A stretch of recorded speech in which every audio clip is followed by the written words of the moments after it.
it is something that has an inflationary impact on just about any product or commodity, including food, because Hmm. everything needs to be transported.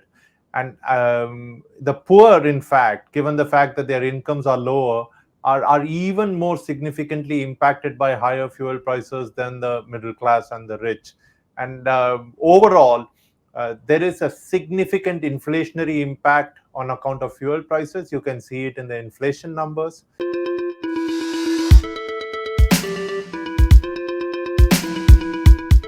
Hi, you're watching Hindustan Times Insight, and I have with me the paper's editor in chief, Sukumar Ranganathan, yet again. And today we're going to talk about fuel prices. Now, fuel prices have been on a spiral. Everyone is feeling the pinch. And while you and me and millions of Indians are feeling the pinch in our pockets, the center and respective state governments, many of them, are now fighting about who taxes more and who is to blame for this surge in fuel prices. Let me start by putting this, requesting you to put this into context, Sukumar. The rise in petrol, diesel, CNG prices is really hurting the lower income and the middle income households in India. Now, the steep prices, but that's just not it, right? There is also the resultant inflation. So it's sort of a double whammy for the households. How serious is this problem?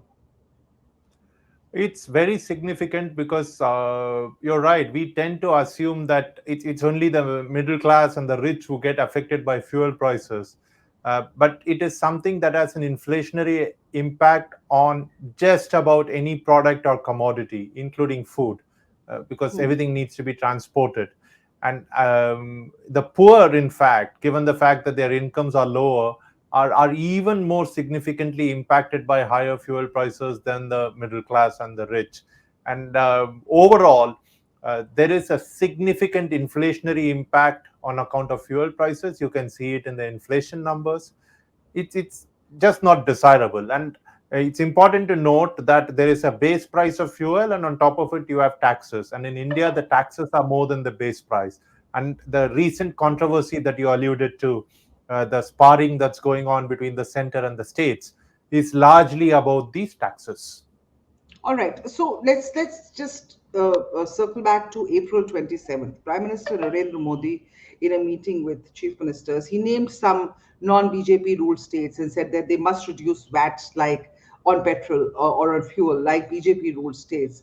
Now, this statement obviously has seen many of these chief ministers see red literally, and they're blaming the center. So this blame game that's going on, just set it into context. Who is really to blame here? Is it the center? Is it the state? Or I know it's a complicated question I'm asking you, and so you Yeah, can yeah. break it down and sort of explain it to our viewers. I will try and break it down. I think everyone is partly right, and everyone is partly wrong.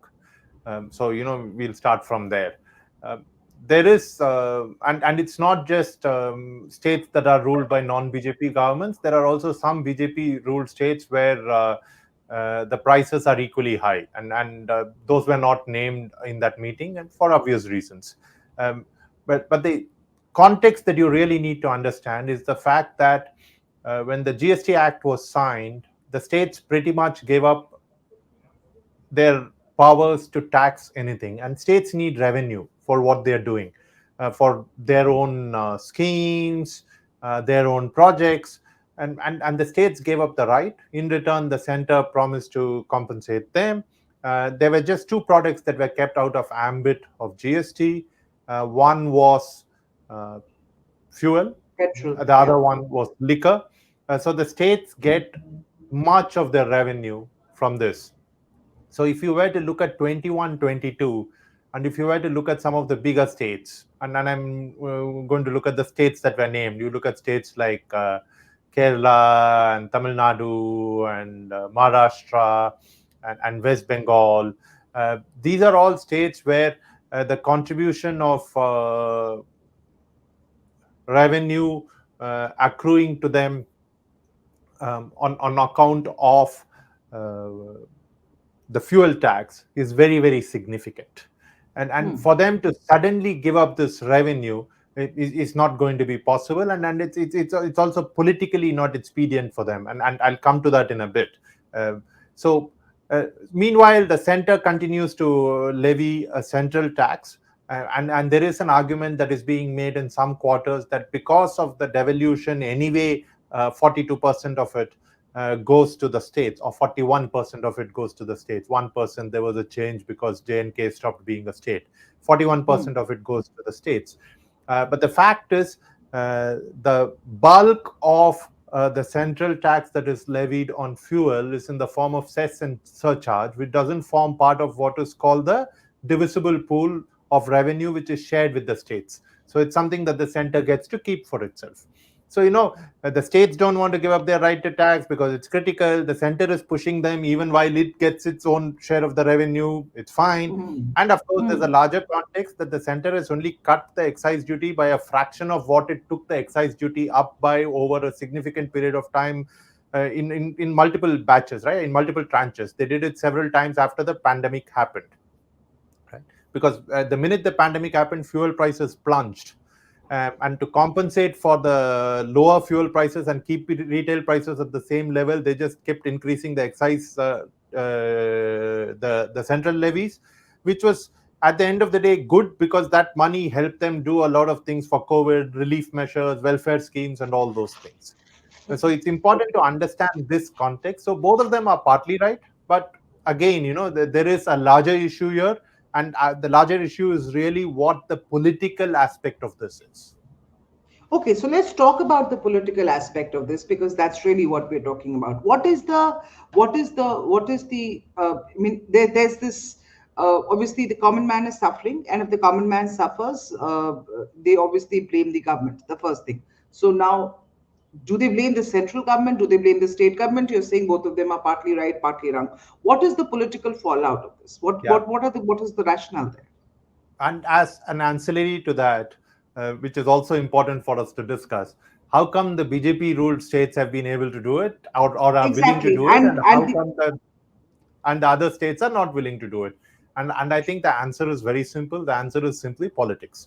I think Hmm. what has emerged over the last few years is that the Bharatiya Janata Party, which is the clear uh, dominant party nationally in terms of politics, as a model which it uses to win elections, and part of this model is what is called welfareism. They do a lot of welfare schemes. These are central welfare schemes. Some of them are in areas which are in the concurrent list, um, and which means the center as well as the states. Some of them are even in the state list. But these are all schemes that the Bharatiya Janata Party led government in the center does well. Their implementation of many of these schemes is extremely good, and they get credit from this. And they've been very successful in translating that credit into votes. Hmm. So. And these are proper welfare schemes. I mean, people have pejoratively referred to them as freebies over the last several months because there's a huge debate that's happening on what people call freebie politics, but these are welfare schemes. The states have recognized that welfareism is helping the BJP, the non-BJP ruled states. So they want to do their own schemes because they know that these central schemes we are not getting credit for anyway. So we have to do our own schemes. So there's a bit of competitive populism that's going on. So they need money. And they're not going to give this up because, if they stop doing this, the center will obviously benefit. As an ancillary, how come the BJP ruled states are doing it? Because they've been stressing on this double engine thing.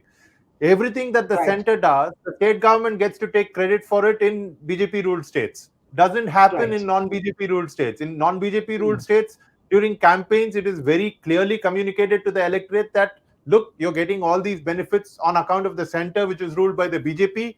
Your state government is not really giving you anything. So, this is clear politics at play.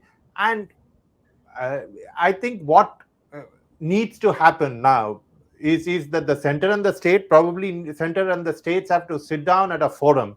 I don't know whether the GST Council is that forum. I don't know whether you need another forum to actually discuss what they're going to do about this, because this rush to do welfare schemes, to spend money on that, the fact that GST compensation is going to end in June, and that that is going to create another controversy, because the Hmm. 2022 is, according to the law, that's when it's supposed to end, and it's going to cause a shortfall in the revenues of many states.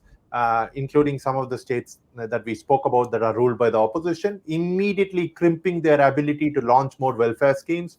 So there's a lot of what can I say? The relations between the center and the state are fraught now, are going to become even more fraught. And so I think it's time that they have to sit down and talk about this. They need to look at what they need to do, because freebie politics, as some people are calling it, or this focus on welfare schemes and continued government spending, is threatening the old fiscal federalism framework that we have.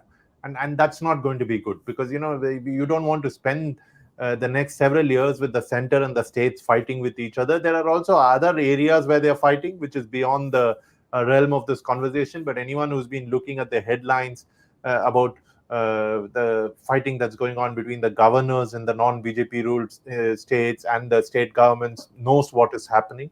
So I think at least this fiscal federalism issue, this threat, needs to be addressed. And the latest in that list, which is being added now, is power, because of the power cuts and the heat wave.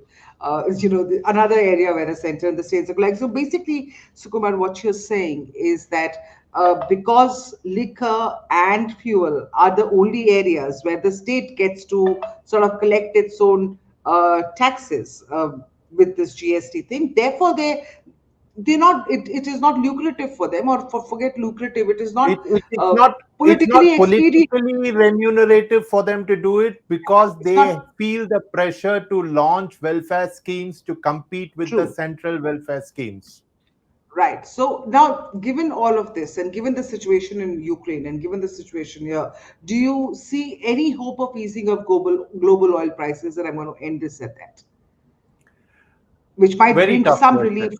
which might Very tough bring some question. relief. Very tough question. But I guess that it's only a matter of time before it starts easing. Also, because of one other factor, every country in the world is investing significantly in renewables.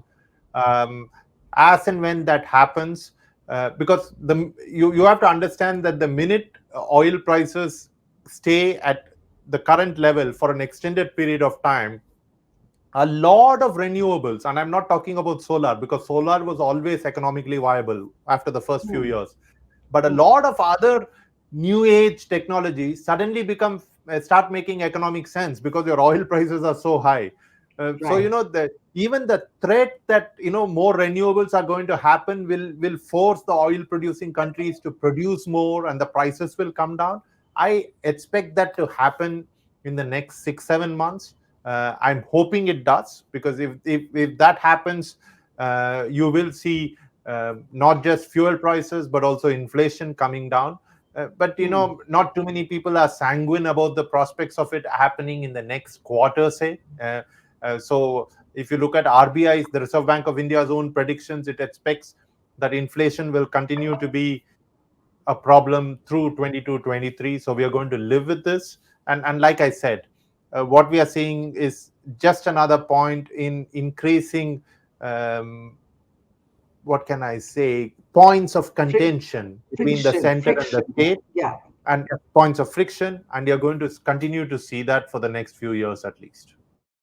All right. Thank you so much, Sukumar, for that perspective for our viewers. Thank you so much for joining this broadcast, and keep coming back to Hindustan Times. We'll keep getting you more.